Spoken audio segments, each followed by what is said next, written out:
Joining us for the Microsoft Power BI UK User Group webinar, we have Michael Kovalsky from Microsoft. So welcome. Thank you very much for joining us today. Yeah, thanks so much for having me, Leon. Great to be here. Perfect. And for those of you that don't know Michael, so as I say, Michael does work for Microsoft as a senior program manager, and Michael also specializes in tabular editing, tabular models, Microsoft Power BI, Python, C#, analysis services, DAX, SQL, and all of the good stuff that comes with developing against Power BI. So we are in for very much a treat today. Thanks so much, Leon. So great to be here, everybody. And yeah, let's get started. Great, thanks. So in today's session, the main objective is to go over the best practice rules, which we launched back in February, and through the PowerBI.com blog, and to give a bit more insight and background into these rules.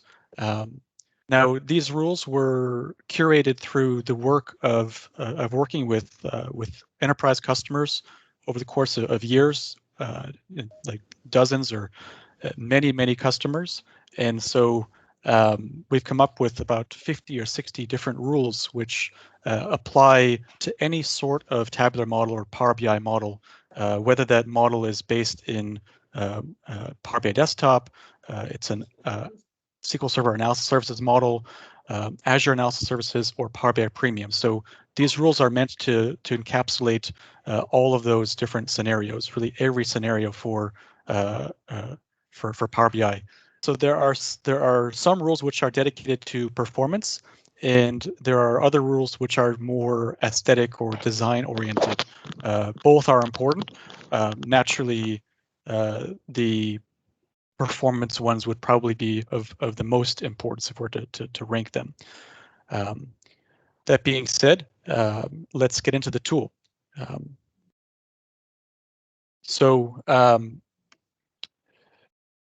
The rules, actually, they when we made this, we decided to have them run in Tabular Editor, because Tabular Editor already has an amazing best practice analyzer functionality within it. And a big shout out to Daniel Otticure, the author of Tabular Editor.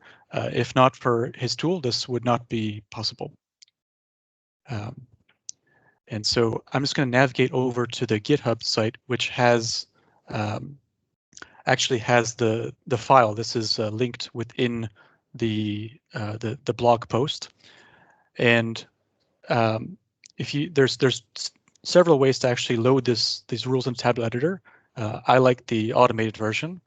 If you're familiar with my blog, I like to automate stuff. So you can actually just copy this code, and we're going to open Tabular Editor. Actually have it already open against a pretty basic model here, Contoso, if you are familiar. And so we just copy that code, and we go to the advanced scripting window. We paste it in, and just clicking the play button will actually load the best practice rules to your Tabular Editor. That's it. You just have to close out Tabular Editor and reopen it, and then the rules will be loaded. That being said, it should be noted that this will overwrite any rules that you have existing. So if you're currently using the best practice analyzer and have rules, you want to make sure you move that file so you don't overwrite existing rules.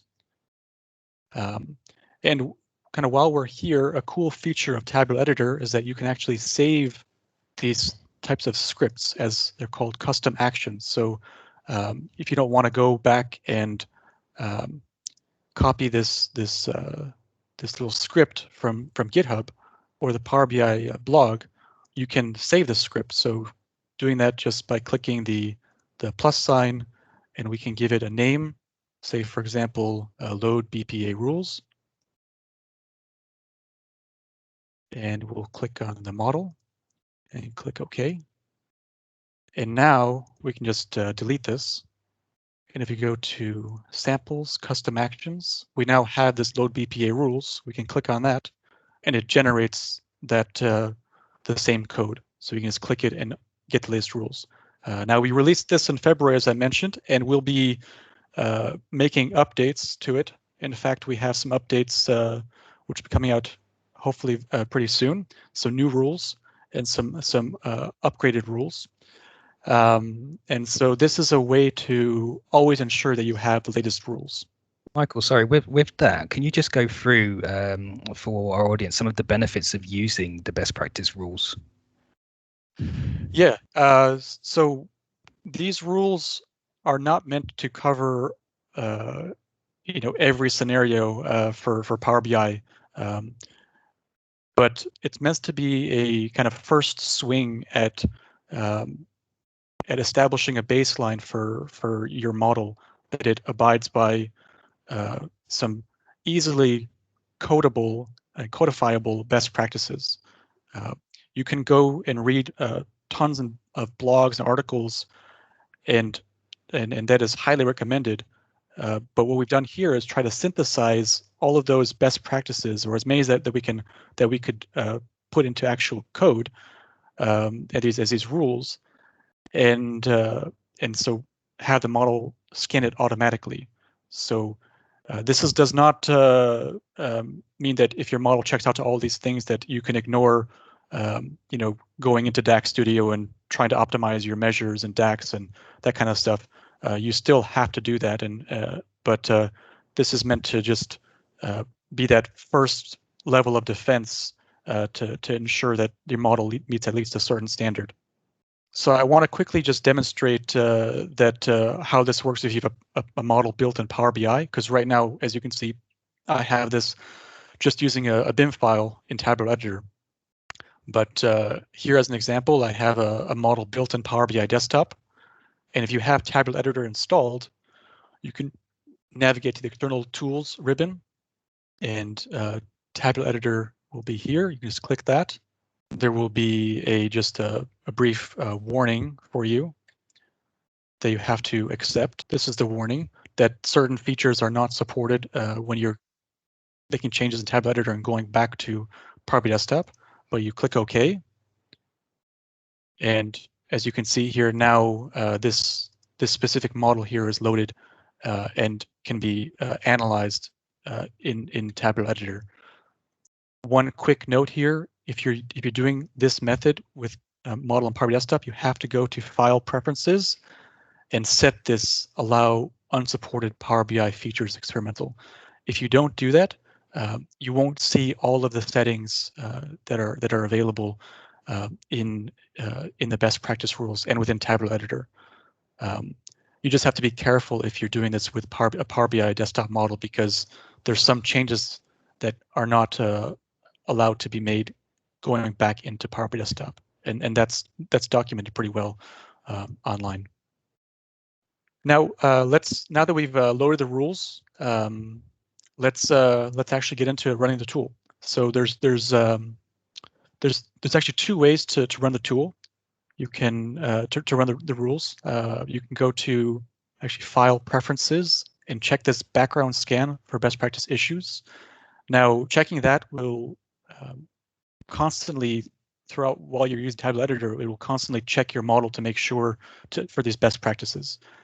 If you have a large model, I don't recommend checking this because it can maybe take a little bit longer and slow down the otherwise very speedy experience of developing with Tabular Editor.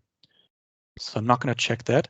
And the second way is to go to Tools and just click Best Practice Analyzer. And to actually run the rules, we just click this blue refresh button. And within just a few seconds or a split second, it runs all of the rules.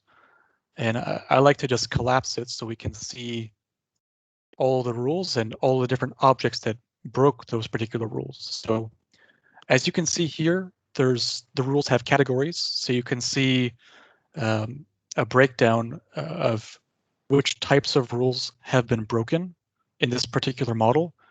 And as alluded to earlier, performance is likely to be more pressing than other than other broken rules. So we've put the rules at the top that are the most important, namely performance DAX expressions and other say like formatting rules are kind of at the bottom because they're generally less of a priority. So if you expand any particular rule, you can see all of the objects that broke that particular rule. In this case, the rule is to not use floating point data types. And now floating point data types are numeric columns that have a very high precision, a large amount of decimal places. And to improve compression, it's better to have less precision. And in many cases, the high precision of, say, 8, 9 decimal places is not actually needed. And you can trim that down to be, say, a decimal data type, which is only 4 decimal places, which will give you generally better compression, which will reduce the size of the model and make your model faster in general. So these are the objects that break that particular rule. And I've seen some feedback from folks that they're wondering, they want more information about these rules. And that's easily accessible. If you go to this manage rules, this little icon here, it's also accessible by going to tools and manage PPA rules. But since we're already here, we'll just click this button. And we'll go to rules for the local user. And here we can see much more detail about all of the rules. And we can just click on a particular rule and learn more about it. So as an example, let's click on this rule here, and we go to edit rule. And here we have a whole description as far as why this rule is important. And not only that, many of the rules actually have a reference article or video, which is either written by Microsoft ourselves or by an MVP. And it's highly recommended to read the article or watch the video to learn more about why that rule is important, giving the full context about the particular rule. Here, there's also other information that you can see. There's the severity. Now, the severity in this context in Tabular Editor does not have an effect, but Tabular Editor has the ability to deploy via the command line. And so if you do that, then severity does have an effect. And a severity level 3 or higher rule, if it was broken, would actually fail that deployment. A 2 would give a warning, and a 1 is the least severe rule, which would not give any warning. You can see which objects the rule applies to, and you can also see the actual code that encompasses the particular rule. And one point here on this is, we've made lots of rules here, and obviously you can make your own rules, and it's recommended to do that if there's particular things that you want to catch within your model. And looking at the rules that we made and the code that's written here should be hopefully be a helpful start for you to see some examples and for creating your own rules. So definitely want folks to take a look at that. There's many examples here that use lots of different things such as regular expressions, and so want to call that out for folks that are looking to create their own rules. That's a fantastic tip there, Michael. We're just within the chat, we've all learned something new today, especially around the rule definition. So thank you very much for pointing that out. Great. Yeah, I did see some videos that were made after this that called out the titles were ambiguous, but it's hard to give the full context within the title for rules that have a lot of background. And so, yeah, try to give that context within the descriptions. Fantastic. I just wanted to ask as well, does the severity have any bearing on a publish of the model or an upload of the data model via the service or via Power BI desktop? or is that solely for deploying via the command line? It's solely when you use Tableau Editor through the command line and reference the best practice rules. It doesn't have any effect in itself outside of that. Perfect, thank you. But that's actually a great way. You know, if you establish these rules here, but if you also have them as part of your process for deployment, you can actually prevent your model from being deployed if certain rules are broken, so that you really uphold standards. You know, it's one thing to have people check the model themselves, but to actually have a process in place where model can't be deployed unless your standards are upheld, it can really ensure that your platform has real standards. Exactly, that's where I was going with it, because there isn't a way of doing this I'm aware of currently, and this seems to be an avenue we can explore to enable that kind of functionality. Yeah, if you go to Tableau Editor's documentation site and you look up the best practice analyzer, or actually you look up the best practice analyzer, you look up the command line options, it will give detailed instructions on how to do that, and I highly recommend it. Perfect, thank you. Yeah, so now that we've identified these different objects that have issues, what can we do about it? And so for some rules, as many as is possible, we've set up the ability to actually fix the issue with just a click. And so we're going to demonstrate that. Now, not all of the rules have this option, because right now it's quite limited as far as what can be fixed automatically, and that is in a way to protect ourselves from potentially malicious code. But we've created fixes for as many as possible, and quite a few of the rules have fixes, including this one, which we'll discuss. So if you right-click on a particular object that has a fix, it will show the options to generate a fix script or apply fix. And you can even select multiple objects within the rule and do that as well. Now you'll see, as an example, if we go to a rule that doesn't have a fix, you'll see that it's grayed out. But let's demonstrate this this feature here. So if we right-click this, generate fix script, let's click that and see what happens. So actually here it says that it's actually copied a fix script to the clipboard, and we can paste it into this advanced scripting window. So let's click OK, and let's paste it. And this is the same window where we ran the original script to load the rules. If we ran this, it would actually, according to the rule, it would fix the issue, because all of these columns in the rule are caught because they're floating point data types. And what this is going to do is going to change them from floating point, it's going to change them to a decimal data type. And so we can actually just click play, and it will fix them. It will change the data type. Now, we can also do is right-click and click apply fix. Now that will actually run this same script here, it won't show it to us. So what I recommend is that first you need to understand the rules. So for the rules, go back, look at the descriptions, make sure you understand what the rules is doing. And then if you want to use this this fix expression, then first start off with the generate fix script, see what it's actually doing. And then once you understand that and you feel comfortable with it and it's what you want to do, then you can start using the apply fix. But I do not recommend just going and clicking apply fix for everything. It may not be desirable. You may actually need precision for a particular column, and in that case, it may be advantageous to actually ignore the rule, in which case you can actually do that by just clicking on the item and saying ignore item. And in that case, the best practice analyzer will remove it from this view, and that column will be ignored for the best practice rules.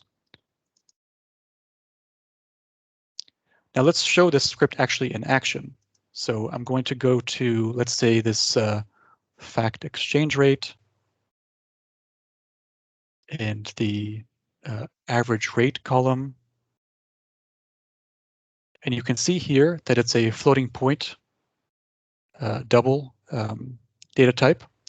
And if we run this rule, click play,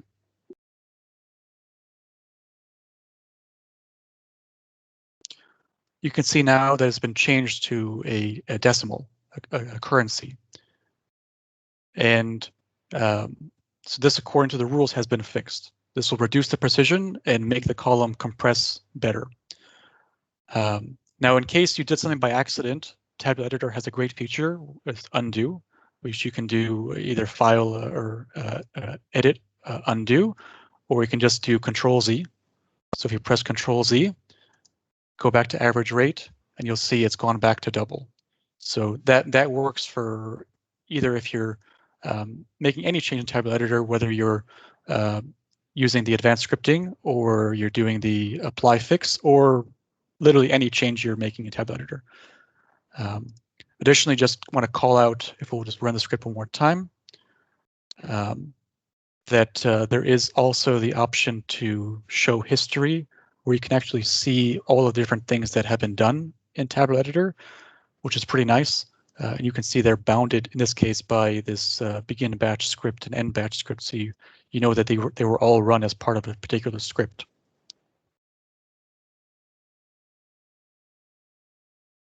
And so if we go back here and we rerun the rules, we can see that we only selected 4 of the columns, so 1 column remains, and the others are removed because they've been fixed and they no longer are raised by the best practice rules, because they now abide by the rules.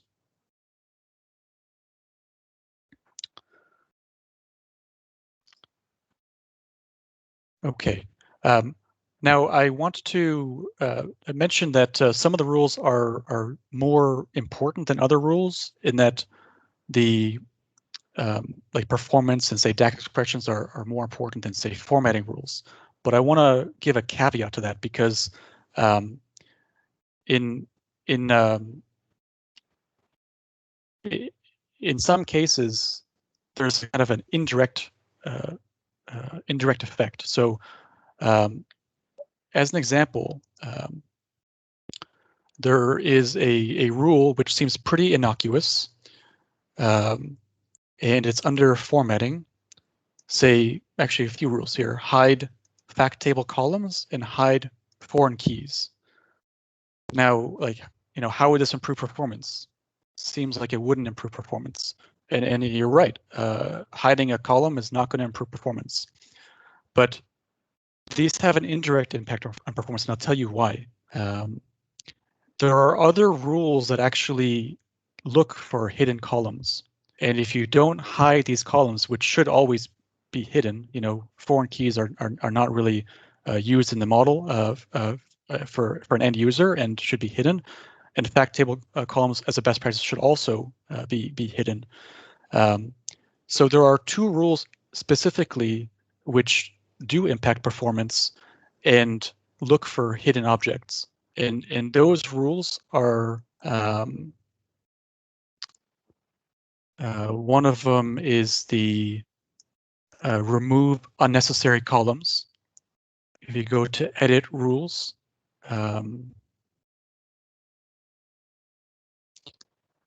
you can see that this rule actually looks for objects that are hidden, either the column or the table.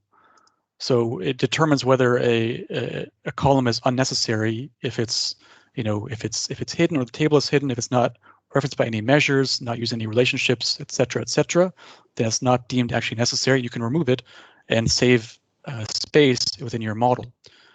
But if you don't hide, say, fact table columns, then this rule won't be as effective as it otherwise would be.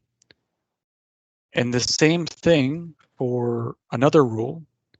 This rule set is available in MDX to false. So this rule, as you can see, also looks for hidden, or where the table is hidden. So in the same reason that the remove unnecessary columns wouldn't be as effective, this also wouldn't be as effective. So it's important not just to follow the performance index expressions or error prevention category rules, but to not take the other rules so lightly, because they may have more of an effect than you think. Sometimes you see a model and nothing is hidden in the model. And in that case, those two rules would not, it would not say you can remove any columns because they're visible, and maybe the user would be dragging them in Power BI or in Excel.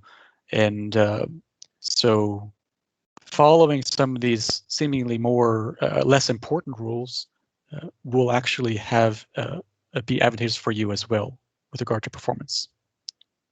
That makes total sense, Michael. When we have a question from Steve at this point, and is it, would that option hide dimension columns only used in visuals?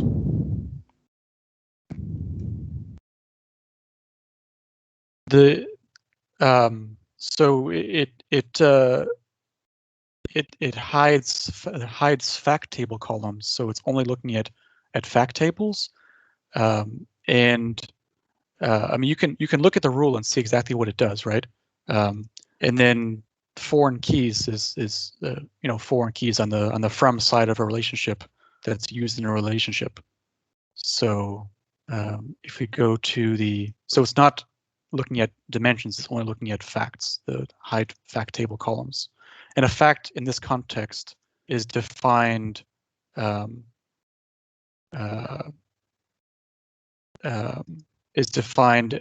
a column that has a relationship from a table, and that the column has some kind of aggregation on it. Like it's used in part of a sum or part of a count or part of a SumX in one of those type of functions. Okay, that makes total sense. And in terms of how we define a fact table, that's also open to being redefined by the end user. Is that correct?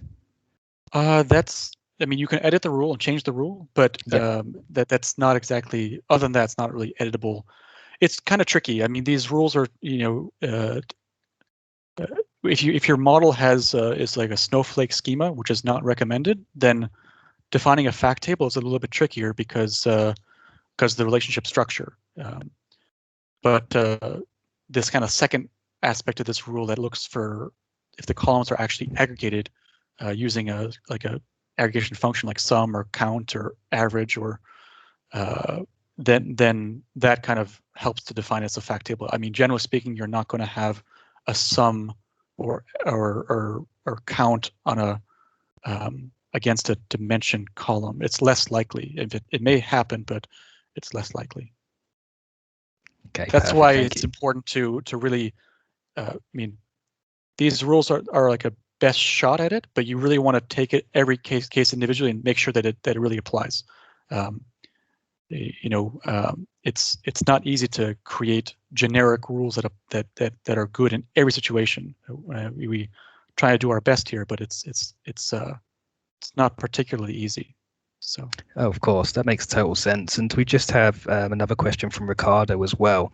He would like to know your thoughts on making annotations in a column according to whether they are used in a report or not, and then taking advantage of the code built for Power BI Field Finder, and then depending on that to hide or delete the fields from the model. Yeah, I actually built something like that. I haven't published it, but yeah, I mean, I've written code that scans like a Power BI file, like a report file, and takes down all the the measures, columns, hierarchies, tables that are used, and their dependent objects, and gives you that list, and it actually creates a perspective that identifies all those objects, and you can use that to actually remove the other objects or hide them, whatever you want to do, with a little bit of advanced scripting code.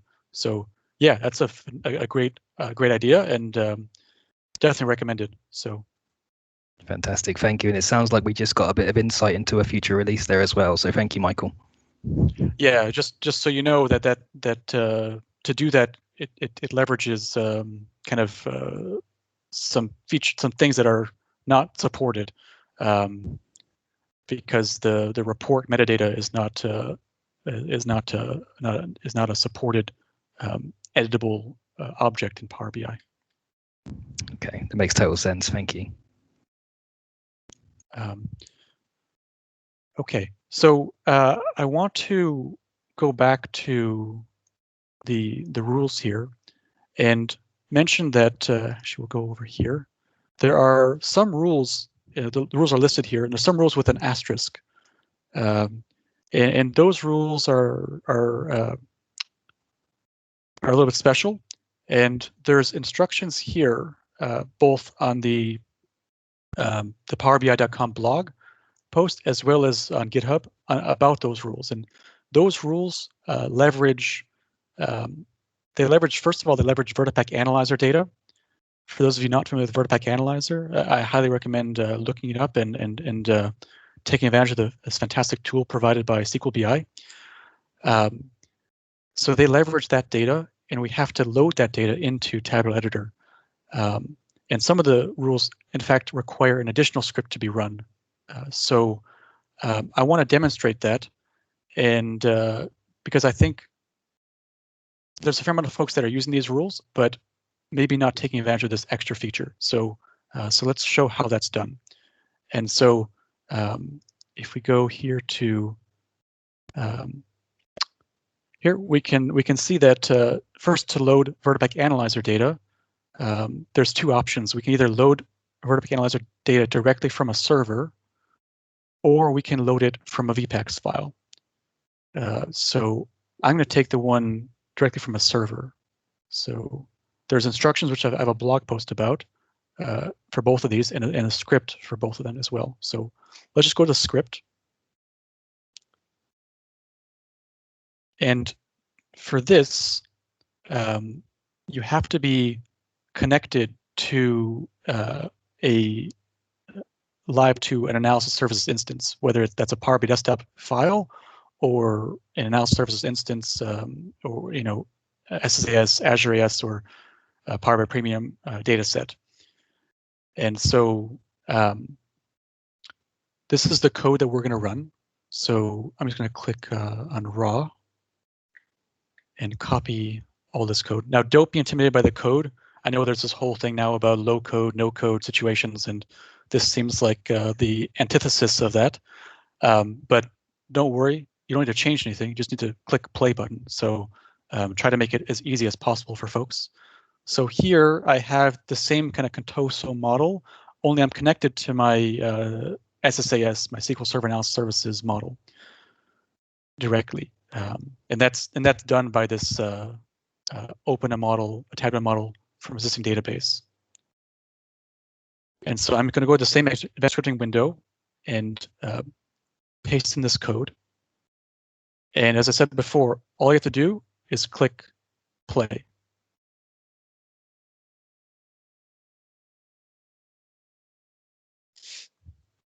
And within a few seconds, it's done everything. And let's take a look at what it's done first. So let's go into a table. And what it's done, someone mentioned annotations before, and I love annotations, and they're super powerful. And this is one use case of annotations where running this script saves all the Vertipack Analyzer data as annotations to your model. That way they can be easily referenced by the best practice rules. Now you can see that there's these three annotations that were created on the table. And we have the row count, we have the table size in bytes, and we have the table size as a percentage of the model. So this table represents 33% of the model. Pretty big deal. We can also look at different things here. We can look at the partition. We can see all of these different nice Vertipack statistics. We can look at a column and see all sorts of details about that. This column here takes up a lot of space. Actually, we found out that this column takes up 30% of the whole model, or 10% of the whole model, 30% of the table. So having this information stored locally in Tabular Editor in your model is really powerful because we can reference it in the best practice rules. And not only that, but we can also actually so we can take advantage of the rules that with these asterisks, because now we've loaded that data. Not only that, but we can actually quantify the savings of following particular rules. And now previously I mentioned these two rules, remove unnecessary columns and set the is available in MDX to false for the appropriate columns. And now, not all the rules are easily quantifiable as far as whether it's the performance impact or the memory savings, but these two rules, you can actually quantify that. And we're going to leverage this information that we've picked up from Vertipack Analyzer. So if we go back into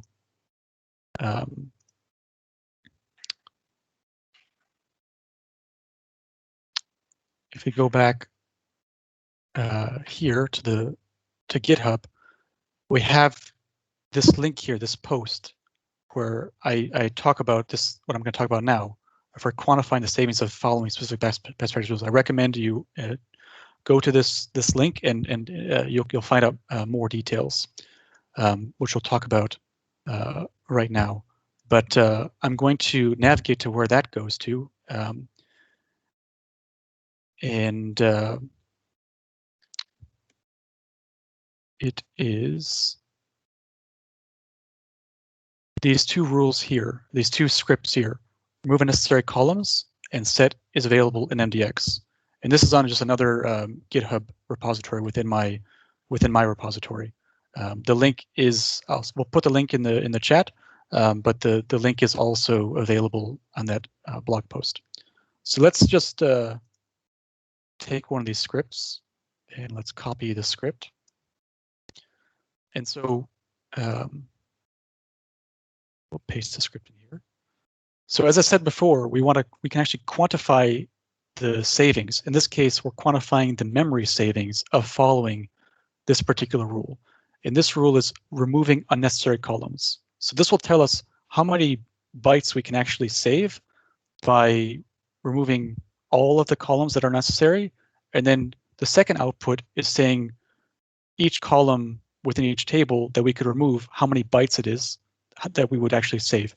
You know, in working with the customers, oftentimes they'd ask, well, we have these rules, what's the priority? We gave the priority first, saying the performance and maybe DAX expressions rules are the most important. But once you get into a rule, you want to drill down what are the objects that break that rule that we should focus on first. Because maybe you have 100 objects that break that rule. So which ones should you actually focus on? So this does that. So we can just click play. And again, this script can only be run if we've run the Vertipack Analyzer script, because it uses that and reads that data, that metadata. So this first number that it gives is the total number of bytes that would be saved if we removed all of the unnecessary columns. And the second thing that it gives is each object in the column size. So we actually copy this to the clipboard. We can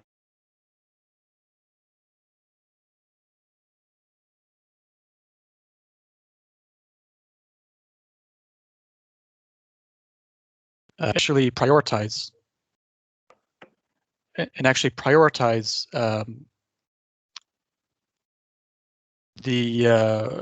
we can prioritize the list of columns that we want to evaluate. So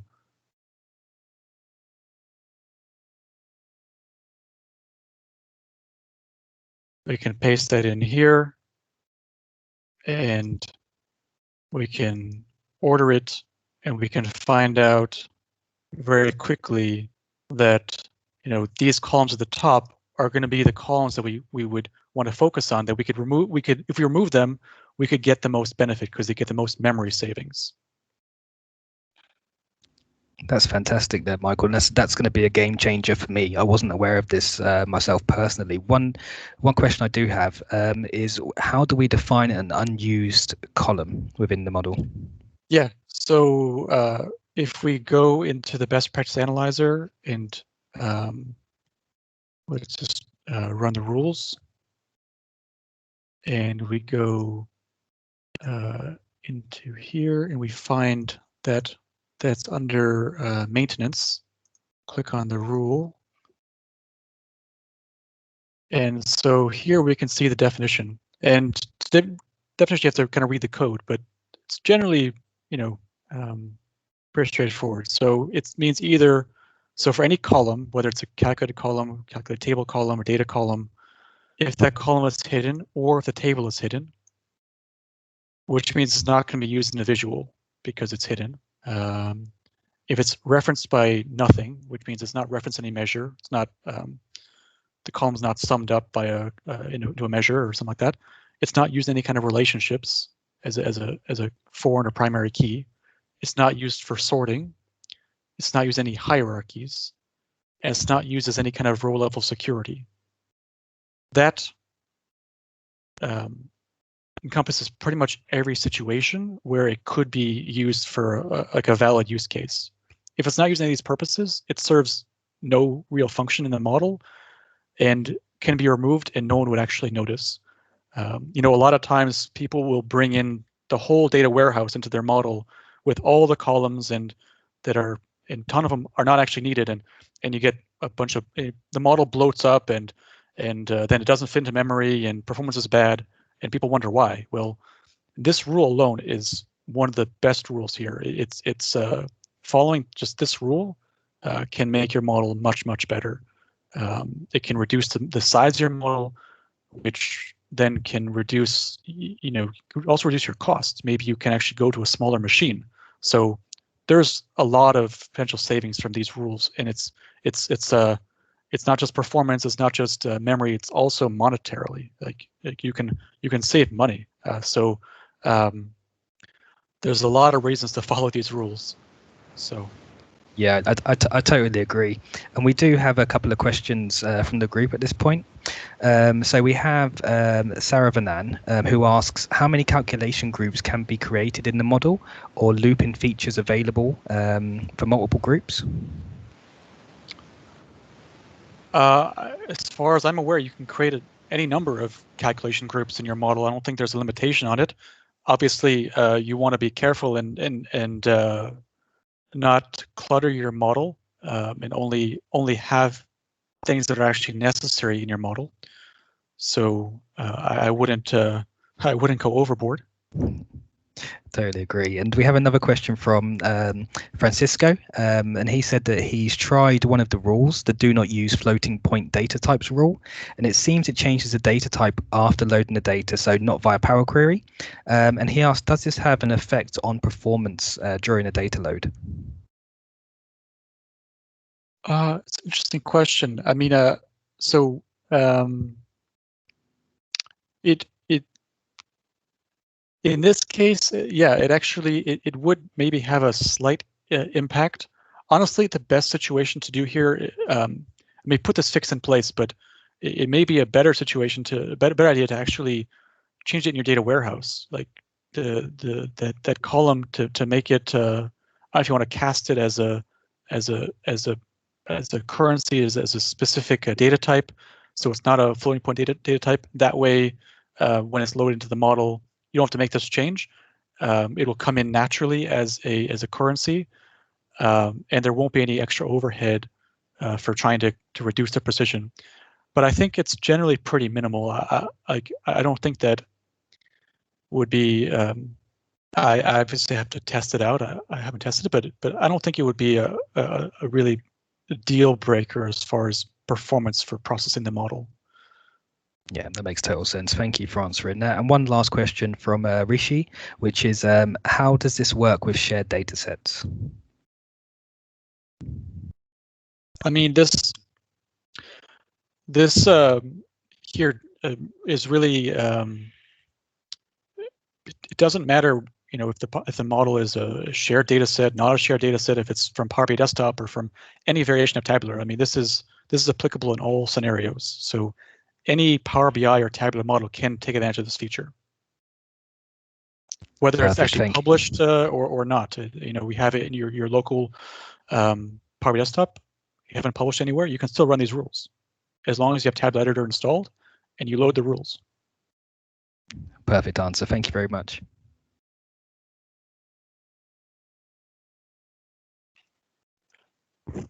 Great. So I want to encourage folks to, we have, we want to get feedback on these rules, and there's two ways to give feedback. If you have issues that you encounter with the rules, feel free to log an issue on GitHub. Also, if you find these rules that have really helped you, we would love to hear that feedback as well. We've actually created an email alias called pbibestpractice@microsoft.com, where you can actually email us and let us know. We want to hear how if this has helped your company, has helped you. It'd be great to get that feedback. So I want to encourage that from folks. Thank you. I'll put that into the chat now for you. And if that is if there's no more questions on the best practice rules, we can try to quickly jump into another tool that I launched a bit just recently, and try to give a quick demo on that. Yeah, I think that would be ideal. We do have a couple of outstanding questions, but I think it would be beneficial for the group to see the new tool as well, and then we can continue with questions if we have time after. Okay, great.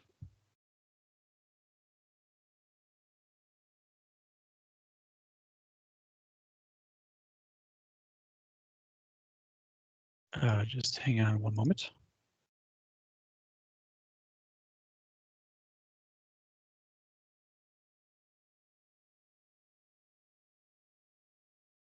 No problem at all. Just while you do that, Michael, we do have a question from FOMI, which is Tabular Editor 3 is yet to be released. Can we continue to use Tabular Editor 2 for this purpose without any limitation? Yeah, you can use Tabular Editor 2 or 3. In fact, if you have Tabular Editor 3, the preview, the rules you load into Tabular Editor 2 will automatically load into Tabular Editor 3. Fantastic, and I'm very jealous of anybody that does have Tabular Editor 3 as a preview. Yeah, you can see I have it here.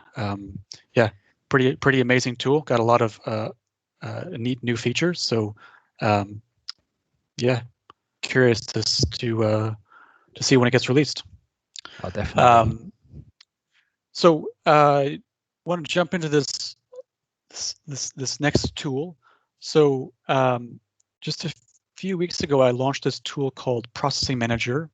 Made a blog post about it and posted on my GitHub. I think Leon will post that into the chat. But a bit of context around this tool.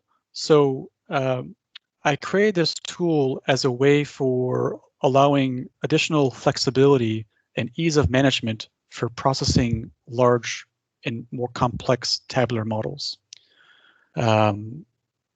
Currently, if you have a model, in Power BI Premium, and you want to process it, you can process it within the service just by clicking the refresh button, but it will process the entire model. And the same time, if you use the API, it'll also process the whole model. And so generally with large models, you want to try to process just certain portions of it. First off, because it's actually probably impossible to process the whole model at once. You may get memory issues. And secondly, as being a large model, you have different data sources probably for that model, and you get data at different times, and you may want to process them in, say, different batches, process from one source on one batch and process from different source, different batch. And so this tool allows you to create those batches and process them in an effective way. So this tool also leverages Tabular Editor, and it leverages, the instructions are laid out here, but this script within that you can download, and this is the script that actually launches the tool. So I'm going to copy the script, and again, don't be intimidated by the length of the script. Again, all you have to do is click play. So we're going to paste it into this advanced scripting window, just as we've been doing previously. And here we have the same type of Contoso model. And to launch the tool, we just click play.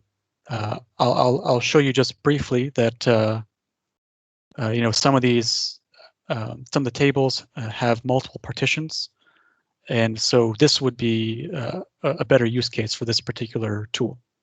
So let's click play and actually launch the tool. I just want to put a quick shout out to that like this advanced scripting feature of Tabular Editor is super powerful. As you can see here, I literally built a tool to run inside Tabular Editor, and you know, you can obviously make little changes in your model and even big changes in your model using the advanced scripting feature, but you can even create a whole new program, which is, I think, pretty sweet. So anyways, here's the tool that launches after running that script. And there's two options. You can either create a new processing batch or modify an existing processing batch. So in this case, I've already created a few. So let's go to modify existing one, and let's select facts. We click go. And here we can see all the tables in the model, and we can set the processing type. We want it to be full, automatic, etc. We can select all the tables that we want or partitions that we want to be processed with that particular batch.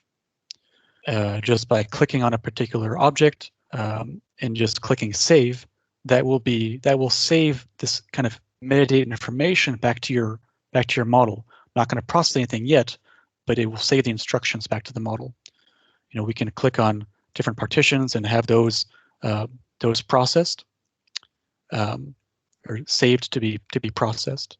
Once we identify all the objects that we want to process in a particular batch, I should also mention you can enable the sequence command and max parallelism if you're familiar with that, just by clicking the checkbox and adding max parallelism.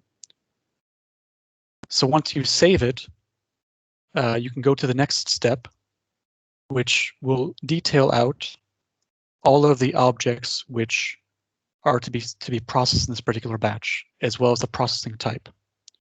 And you can even navigate to different batches and see which particular objects are going to be processed in that particular batch. You can see here we have recalc, and this is actually going to do a calculate over the whole model. So I've set up these three batches, and now we finished that. Our work with this tool is done. So the tool is very simple, but hopefully pragmatic. So once we've done that, we can close out of this, and we can go back into back here, and we have a second script. The second script called process batches. This script actually reads the metadata that was saved to that file and goes and processes all the tables or partitions that were set. And that's done because Tabular Editor has this. We mentioned before, you can deploy a model through the command line in Tabular Editor. You can also run a C# script while deploying a model through the command line.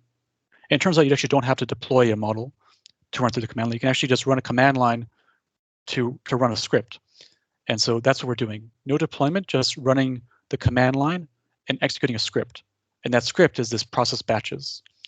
So here I've laid out the three different scenarios, whether you're using SQL Server Analysis Services, Azure Analysis Services, or Power BI Premium, and the command line code that you would run in order to process the batch that you set up. So I'll show you here these are actually 3 examples of those parameters filled in to actually process a batch on, in this case, my local SQL server. So we have this, in this case here, we have this, the batch name is dims. That's the batch name is set as an environment variable, and we have this. We set the server name, the database name, and reference this -s is the actual location of the C# script, this process batches script. Now we can actually take this and just run it in the command line, and it will process that batch, everything that we specified in the exact manner that we specified. But we can take it a step further, because running it in the command line is not is one way, but we can actually just go beyond it. So I'll show you what I've done here. So we can run the command line script in any tool that runs command line code. So whether it's like here, I'm using Azure DevOps. It can also be done in, say, Azure Data Factory, using Azure Function. And so what I've done here is in my repos, I've loaded this process batches script. So it's saved within Azure DevOps. This is, again, the script that reads the model metadata and figures out all and triggers the actual processing. We can go Michael, into, yes? Sorry, I just wanted to ask a quick question from Steve. So when you create your batches, where is that metadata saved to then be read via the process batches script? Yes, so it's actually saved as annotations. And fantastic. So it's kind of in a not so seen place, doesn't affect anything else, right? But every object that's supposed to be processed has an annotation on it. So as you can look at, say, you see these annotations here, it says full, process full, or process calculate. And then say, look at this partition here, you can see that it has the processing batch, tab processing batch facts and a 1, which means that it's enabled for this particular processing batch. And say like this partition here is not in the batch, it's not any batch, so there's no annotation for it. Fantastic. So it's actually saved within the model metadata, as opposed to having to look externally to fetch the script every time. Exactly. It's all contained in-house. And actually, because of that, if you say delete a table, you don't have to update some kind of TMSL script to remove that from a processing batch. Like, you remove the table and the annotations are gone. So it's just, it just takes care of itself. You don't have to update anything. It'll just work because there's no more annotation. Same thing if you change the name of a partition or a table, it will still retain its annotation, and it will be part of that that processing batch. That's huge. Thank you. And just one last question before I let you continue. I know we're getting towards time. Is Process Manager compatible with a scenario where the user connects to a ClickHouse database through ODBC connector to Power BI? The user has a premium license also. I've never heard of that, but this doesn't really. This is pretty generic, and it can be used for like any model in these analysis services, SQL Server analysis services, Azure analysis, or Power BI Premium with the XMLA reader endpoint enabled. So because it doesn't really care where the data is coming from. It's just triggering processing. So it would work for that. Yeah. Fantastic. That makes total sense. Thank you. And just, I know we're kind of at time here, but just quickly, I want to show you this. So I've actually set up a pipeline here. And a pipeline, in this case, for Power BI Premium. So Power BI Premium, you actually have to fetch extra credentials in order to do a processing command.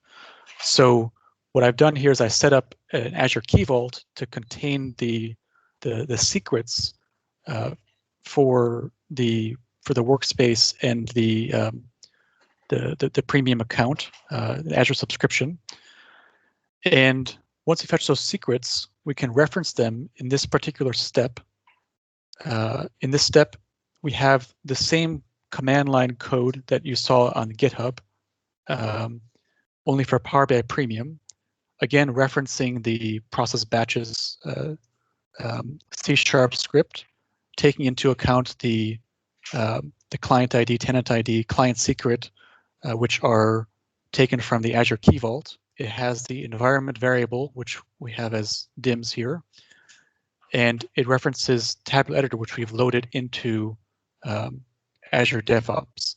And of course, it also references the workspace name, which I've saved as a variable within this particular pipeline. And so the cool thing about this is that running this step, just clicking Q, would actually process this batch, all of the objects in this batch, according to how you set it up in the processing manager. And you can, I've set up three different steps here. One to process the dims, one to process the facts, and one to do a process recalc. The only thing that's changed among them is the batch name. Everything else has remained the same. So you just copy paste here. So it makes things generally pretty easy. And because we've used an environment variable to specify the batch name, we only have to have one process batches script. We don't need to have a process batches script for each batch. So it's very generic. You have one script, don't touch it, just load it into Azure DevOps or load it somewhere, and you can reference it as done here. Only thing you need to change is this. So the amount of kind of the reusability factor is quite high. So I went through that very quickly. Hopefully we got there.